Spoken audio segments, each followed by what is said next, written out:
Isinusulong ni Senador Bongbong Revilla Jr. na dapat magkaroon ng 13-month pay ang mga contractual workers ng gobyerno. Nagain si Senator Revilla ng Senate Bill No. 1621 na naglalayo makapagbigay ng 13-month pay para sa mga contractual workers ng pamahalaan. Ipinunto ni Revilla na hindi bonus ang 13-month pay dahil sa bisa ng Presidential Decree No. 851 na lahat ng employer na mula sa pribadong sektor ay obligado magbigay ng 13-month pay sa rank and file employees, kumita man o hindi ang kumpanya. Hindi tulad ng bonus na ibinibigay, depende sa employer kung maganda ang takbo ng kumpanya.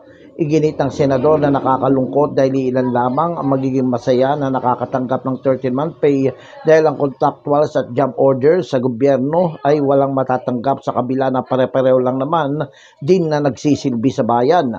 Nakapaloob nga dito sa panukala ni Revilla na sakop nito ay mga nagsisilbi sa mga gobyerno sa ilalim ng Contract of Service Scheme o Job Order Arrangement na karaniwang hindi nakakatanggap ng iba pang benepisyo at allowances na tulad ng sa mga regular at government employees.